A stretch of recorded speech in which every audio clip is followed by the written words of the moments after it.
do here.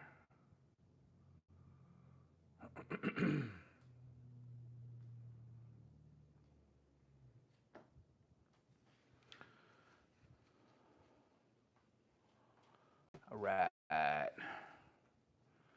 me get my notes pulled up.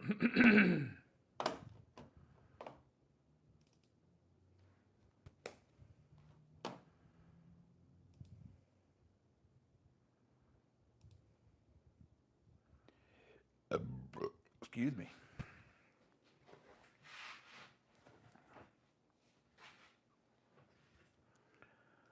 We're looking forward to this one. This is going to be fun tonight.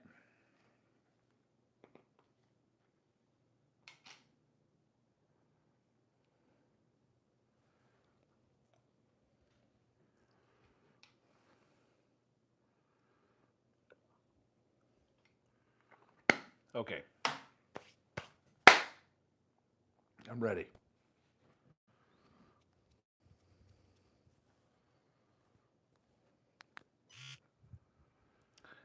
Crazy day today. Holy cow. What's going on, Jake? I am out here. My poor wife. I wish I could tell you this is the first time that it is not. She fell prior to this back in 2017 and broke her right kneecap. And today she broke her left kneecap. So it's going to be fun. I'm going to be tough for us. She's not had to have surgery, and so y'all pray for her. She's a trooper though. She's tough. She's inside laying in bed right now. We'll go see an orthopedic surgeon tomorrow, or try to get a hold of one anyway. We'll get it figured out. Like I said, we've been through. Luckily, we're better off now. And the first time it happened, we were living in a 2-story house, so that was fun.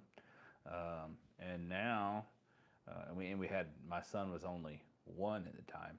Now kids are older. We're in a single-story ranch style home. It's not big 2-story crap like that. So no having to climb stairs. Still makes it tough to get around with a busted kneecap, but she'll be all right. She's a tough woman. She puts up with my shit all the time, so she can deal with that a little bit. All right. This week's episode is brought to you by Deep Roots Rifle Company. Elevated excellence rooted in integrity and reliability. Use the link in the description to get over to their website. Their new website, by the way, which is pretty awesome. They've got all their custom builds on there. And order just about everything you'll need to get into the woods this fall, from fully custom rifles built in-house to flashlights to help you find your way in the dark. And be sure to tell them that UPO sent you. What's going on, Sydney? Got an episode coming out tomorrow with old Sid Curtis, which if you're listening to this on the regular feed, it came out on Monday. But if you're here tonight before Monday, Sunday night, on the live show, that show's coming out tomorrow with Florida man Sid Curtis. But tonight, we are talking conspiracy theories. Everybody loves a good conspiracy theory. You got to love a good conspiracy theory. They're the things that, I don't know, sometimes mine just sits there and wanders on them at night. But these are all going to be based around hunting tonight. So, everybody's heard a buddy say, well, the state's releasing cougars out here, right? Stuff like that. And that's where a conspiracy theory is born. And we'll get into something like that. But and I'll tell you this, if you follow our social media, I teased earlier today on Facebook and Instagram about a conspiracy theory of the Clintons using wolves to do away with hunting. Okay. So in the 1990s, during Bill Clinton's administration, the U.S. Fish and Wildlife Service reintroduced gray wolves into Yellowstone National Park, 95, 96-ish, in central Idaho. The rumor was that the Clintons, and by extension anti-hunting groups, deliberately use wolves as a tool to reduce hunting. Now, on top of that, not only did they use wolves, the rumor had is they claimed they used super wolves from Canada. The belief was that the wolves weren't about conservation at all. They were a backdoor way to end hunting culture in the West.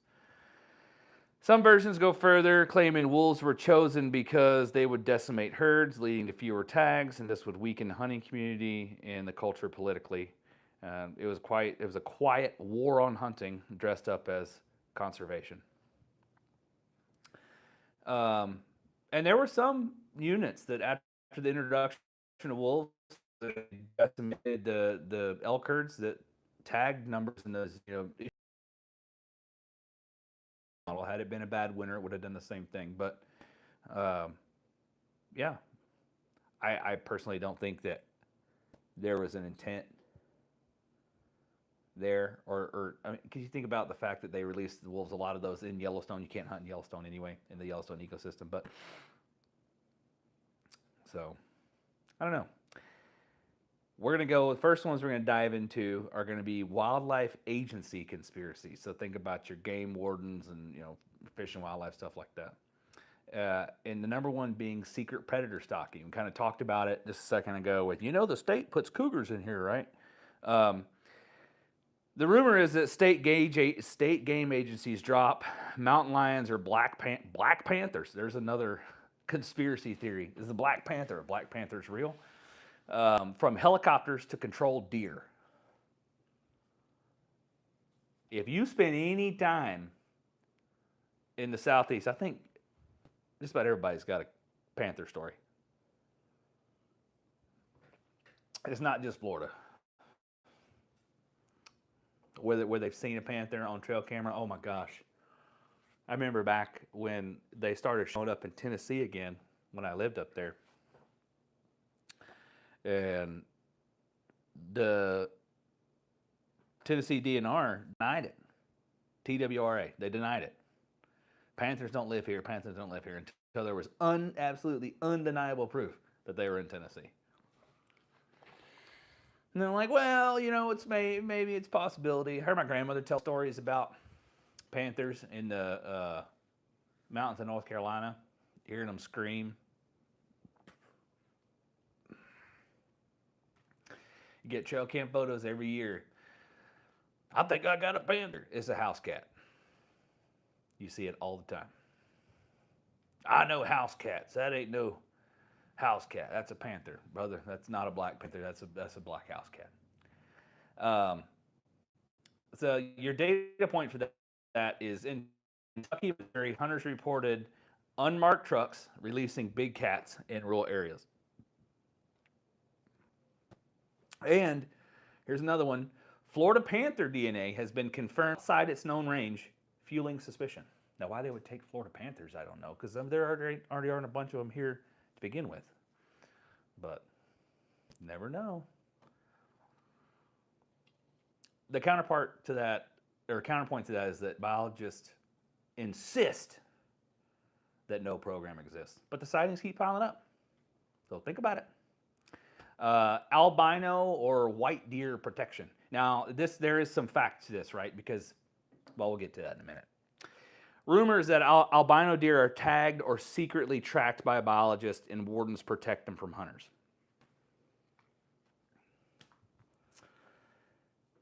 The data point being that several states like Wisconsin, Illinois, and Tennessee actually do protect albino deer by law.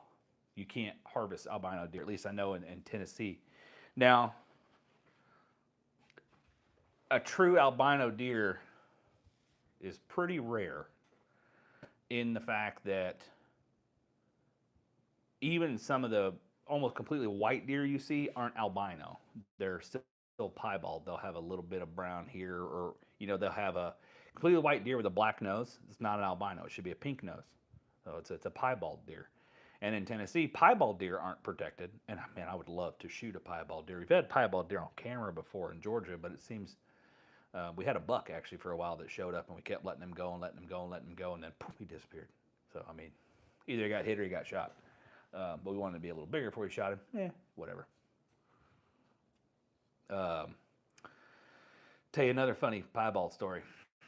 I was a little kid, and we were hunting in Blakely, Georgia, and we used to run in, the closest Walmart at that time was in Dothan, Alabama. So we'd run over to Walmart if we needed something and come back, about an hour round trip. Um, and as if we're going to or coming back, we thought we saw an albino deer hit on the side of the road. Stop, turn around. It was a goat. Uh, so hunters often find GPS collars on ghost deer, which feeds the suspicion they're planted. Ghost deer being the albino deer, and maybe there is some tracking data to that. I'm sure there's something to it. You maybe they behave differently. They kind of have to, I would think, if they were, because they don't have the natural camouflage. I don't know. I'm sure there are some data points to be gathered and studied from that. But so, and then how about stocking before season? There's rumors that agencies release turkeys, quail, or even deer to keep harvest numbers up. And the data points to that being that, like Texas and other states have long histories of pen-raised quail and turkeys being stocked. And fish hatcheries are provably real, so hunters say, why not deer? And I've also heard the opposite of that, saying that state agencies remove deer from public land in order to protect them. Yeah, this goat was on the side of the road too. This is like going down the road going to Blakely, or going to either going back to Blakely or going to Dothan. But like I said, I don't remember all of it. I was a kid, but I do remember that they thought they saw a piebald deer. We stopped, turned around, it was a goat.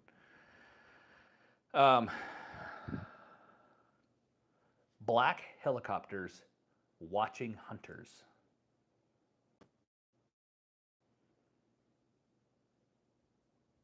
Think about that one for a minute. Unmarked helicopters monitor public land hunters. That's a really inefficient way. I can understand how you would feel that way. Well, kind of and kind of not, right? Because I don't ever. Why you feel like you're being watched if you're not doing something you should be being watched for? I feel like that's the guilty conscience in somebody. They're. I always feel like somebody's watching me because you're doing something you shouldn't be doing, and that's why you're looking up going, "That's an unmarked helicopter," and it's probably just. See, drones makes more sense. Drones are quieter. But in reality, if they're watching you anymore, Sid, they're watching you with cell cameras. Dude, I sat down with, I talked to a game warden in Georgia one time when I was dealing with a trespass issue. And he gave me like class 101 on how to hide trail cameras. And yeah, have it happen to you while hunting last season. But how do you know it's DNR, right? Or FWC? Anyway, could just be some yahoo with a drone. He was taking like mosquito netting and pulling it around the front of the camera so that it blocks the glare of the lens, pulling it tight. You know, it'll still take a picture through that mosquito net, and then gluing tree bark from whatever tree he put it on to that camera. Dude, the cameras he had looked, it was like wearing a little ghillie suit. It was insanely effective. It take a lot of time, but when they tell you like, "Oh, we got you on camera," like, I didn't see you on camera. Yeah, they intended for you not to see it. They do a fantastic job. Uh, um, so your data point for that is hunters in Appalachia and the Rockies have documented low-flying helicopters near camps. Okay, so here's what I got for that. And this works for both Appalachia and the Rockies. So in the Appalachian Mountains, Appalachian, however you say it. My lineage is from there. I am not.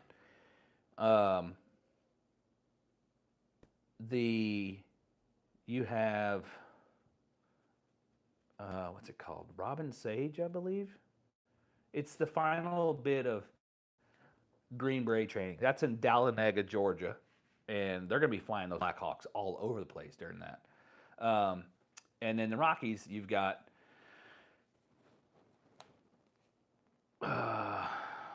what's the name of the fort in Colorado?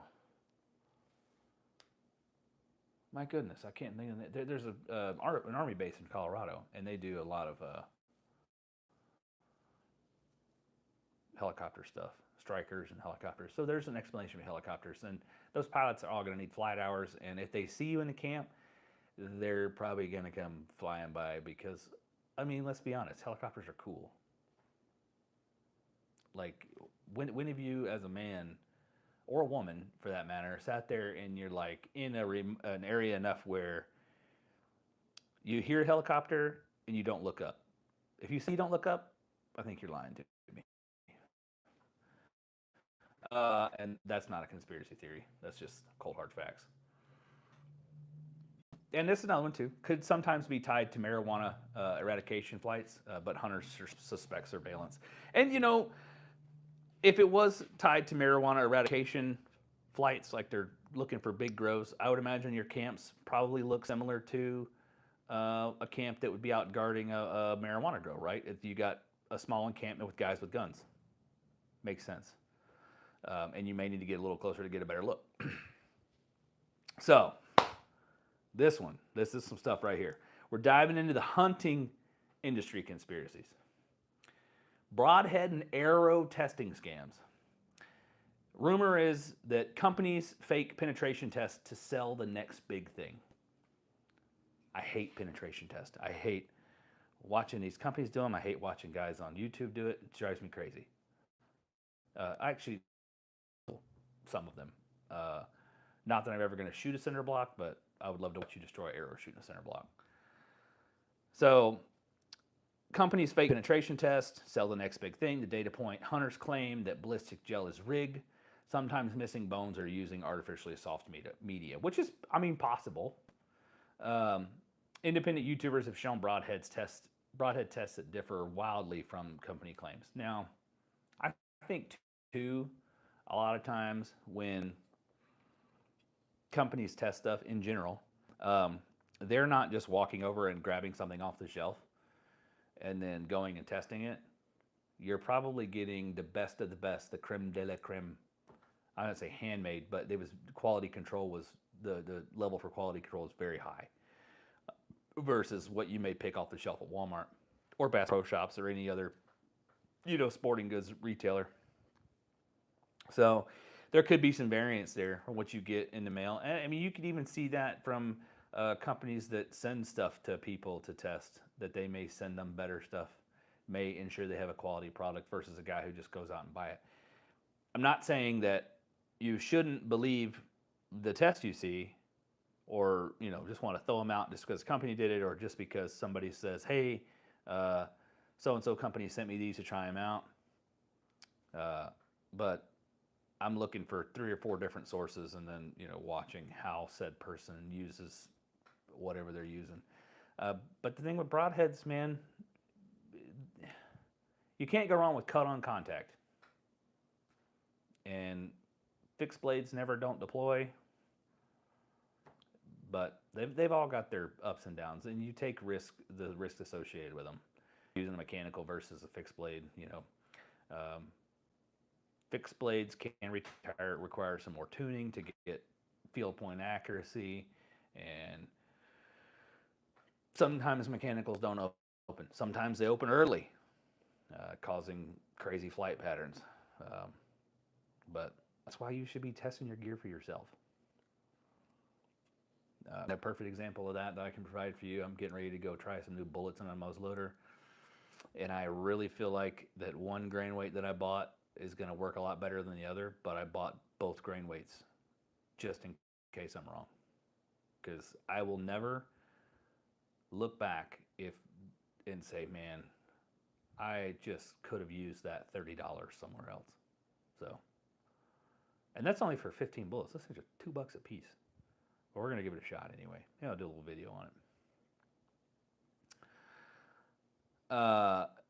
We get into optics and gear and planned obsolescence. So they plan for it to just break and become obsolete so that you'll buy the next thing, which I think is there's a bit of that. I don't know that I wouldn't say it's planned obsolescence in the archery industry, but the technology in bows and firearms as well, not necessarily guns themselves, but the powders and casing and bullet technology is advancing so rapidly that year over year over year, those things are constantly wearing out to where they're just not as good as they were the year before. Well, they're as good as they were the year before, but there's always something better. You see that, but you see it really heavy in the archery industry, where this bow is just a hair faster, a little lighter, a little quieter, more accurate, whatever. And you want to get the new flagship bow every year. Definitely not necessary. Hell, my dad's still killing deer, or was until the limb cracked, killing deer with the PSE that doesn't even have a sight pattern that allowed him to shoot fiber optic pins. He's got brass pins with painted ends on them. So, and the data point being like warranty replacements are a huge part of optics business model, like Leupold and Vortex, right? The conspiratorial twist is if gear lasted forever, these companies would go broke. But on the same hand, I don't see how they're making money. Either they're making something so cheap to offer these, like Vortex's warranty is fantastic. I got a buddy, Tyke, who found a set of binoculars on the side of the road that were busted, called Vortex and said, hey, I found these binoculars. I can read you the serial number if you can try and help me figure out who they belong to. They said, we don't register,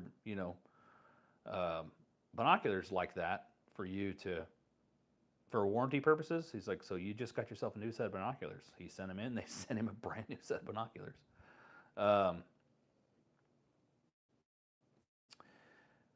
But I don't see why most gear doesn't last forever. I mean, climbers, tree stands have,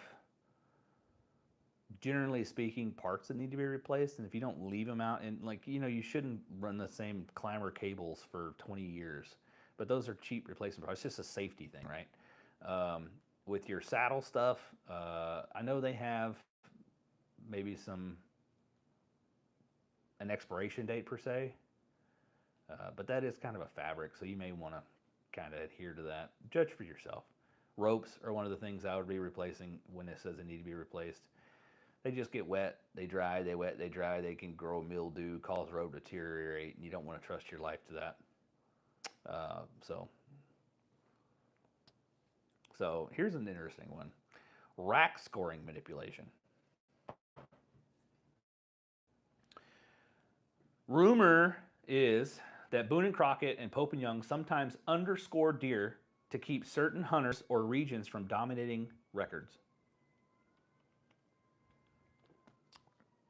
Some famous bucks, like the hole in the horn buck, have been rescored multiple times with different outcomes. And I think we see, that's your data point for that. I don't think that's uncommon to have different scores have different outcomes. And we see that now because, like, our state record killed by James Stovall was killed by a single scorer, or was scored by a single scorer who said it. One scorer said it was the new state record, the other scorer said it was not. And then he ended up going in front of a panel, which set a precedent now that if you come within, I think it's to the state record of a record, you have to hit a panel, which is why Luke Ashby's buck went to a panel of scorers, and then they averaged the score. Everybody's going to, there's a set way to score, but everybody's probably going to score it just a little bit different. They're going to come up with a little different answer. Rumor that celebrity hunters get their deer scored more generously.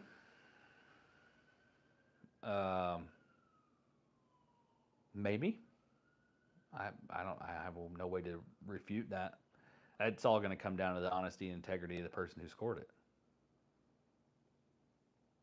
That's all there is to that. So now we talk some big picture conspiracies. Anti-hunting groups influence regulations.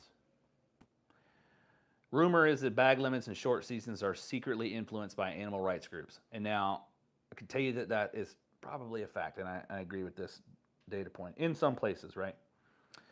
In California, anti-hunting groups pushed for mountain lion bans despite biologists opposing it, and they won. So you can't hunt mountain lions in California anymore. They're all controlled, by the state. And in Colorado in 2023, wolves were reintroduced by public vote, not biologist consensus. So there is a bit of that social science.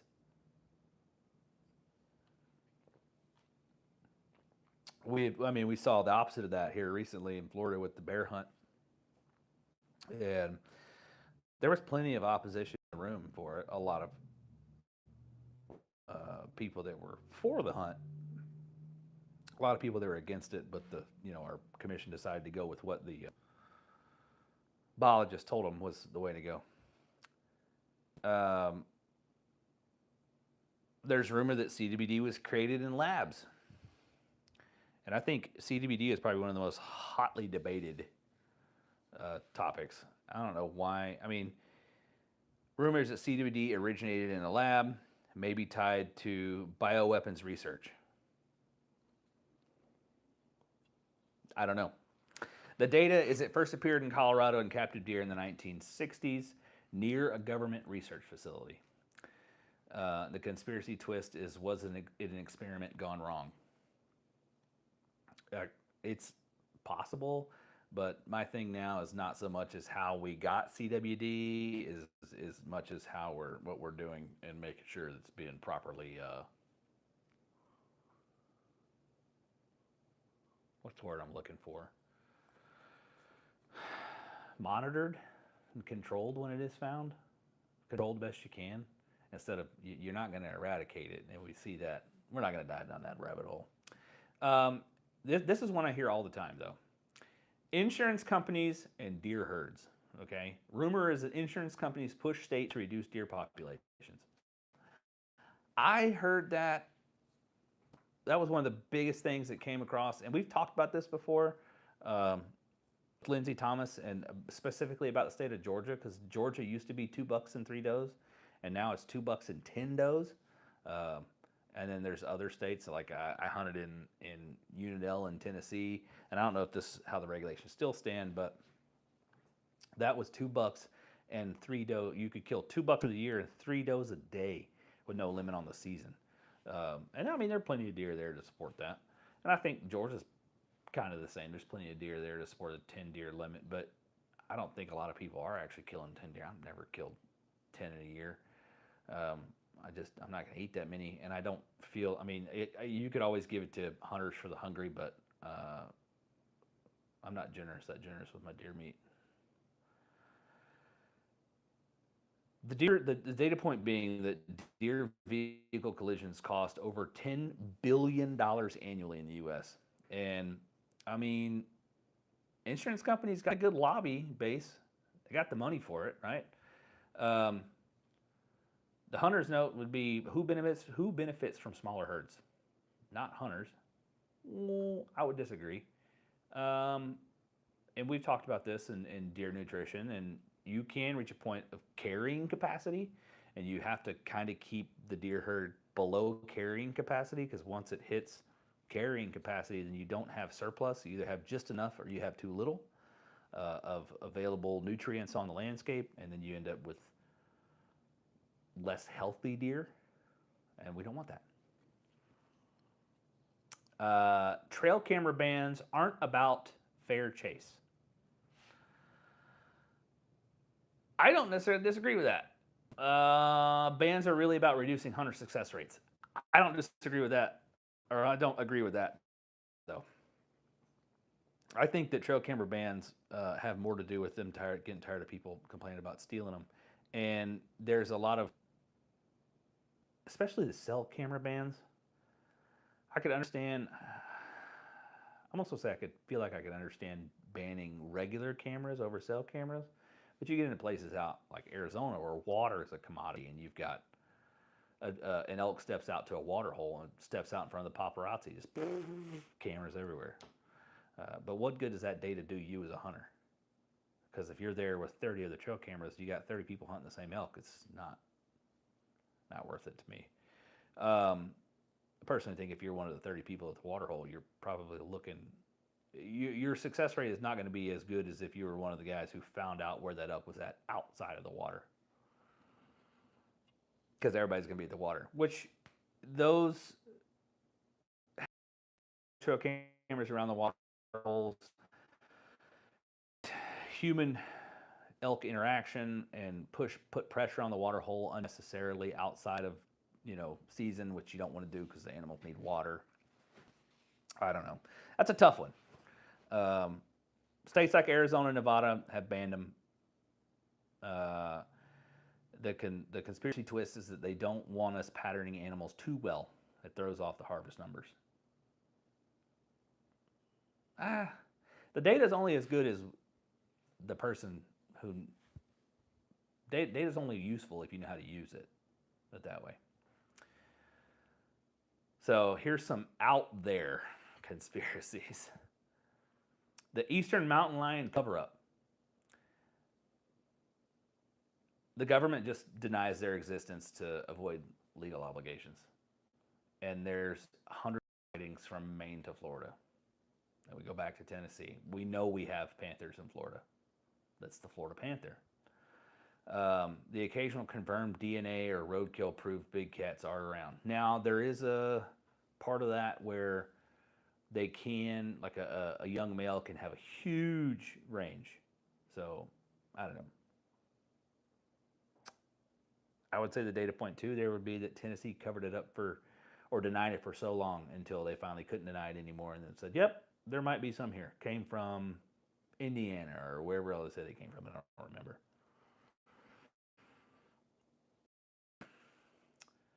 Bigfoot and hunters. Hunters see Bigfoot more than anyone else.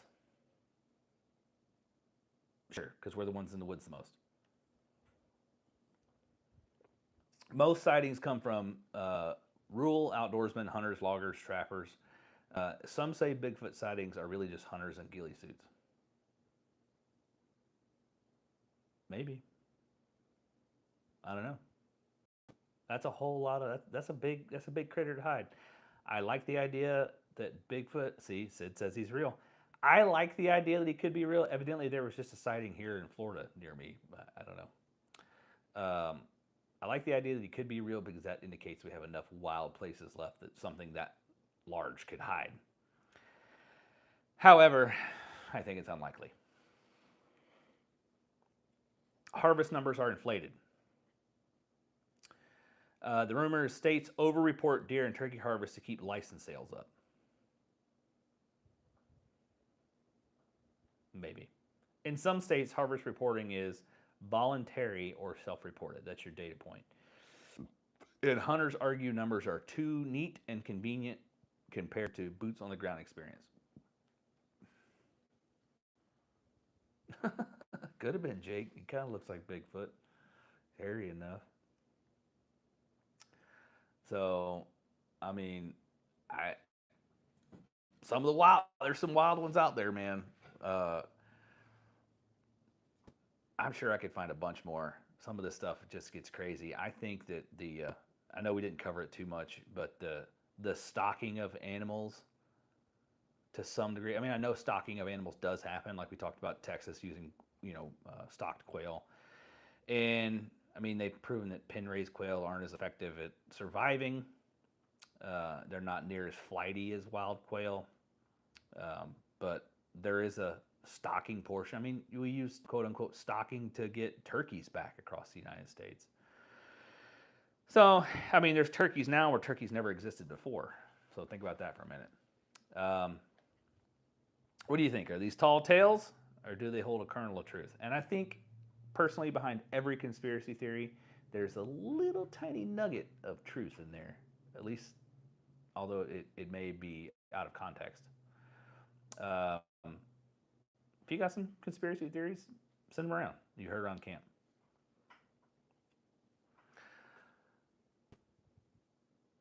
Well, I think, Sid, you said that's why wild quail are so hard to find sometimes. Wild quail are tough to find, mainly in the southeast, because we don't have we've really destroyed their landscape where they survive.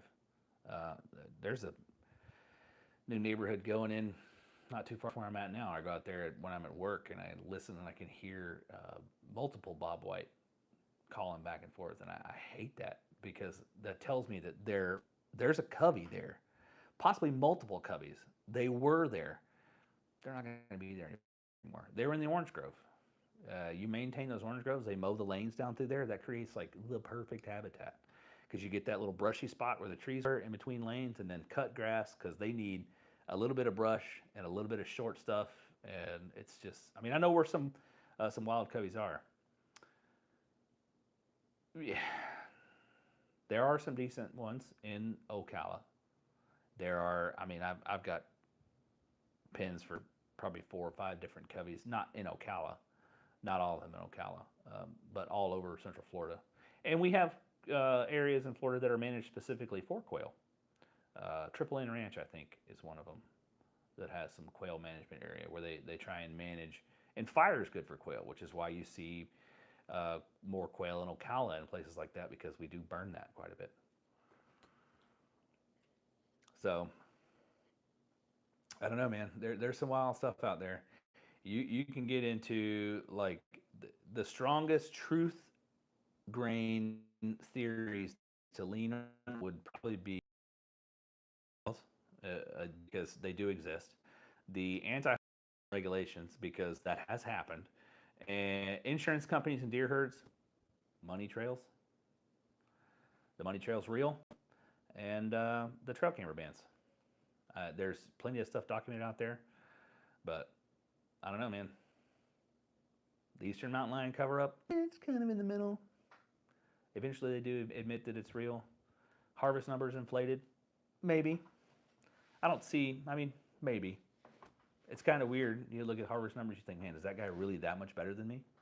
Or is everybody that much better than me? I didn't see a turkey. I know you're better than me at turkey hunting. I'm terrible at turkey hunting. I don't know. I got. We'll dive into some other stuff next week. Conspiracy theory is fun. If you guys got some, send them to me. Maybe we'll dive deep on a singular conspiracy theory later on. Not next week, just later on down the road. But we'll catch you guys next week. Shut this live off and head in the house. Adios.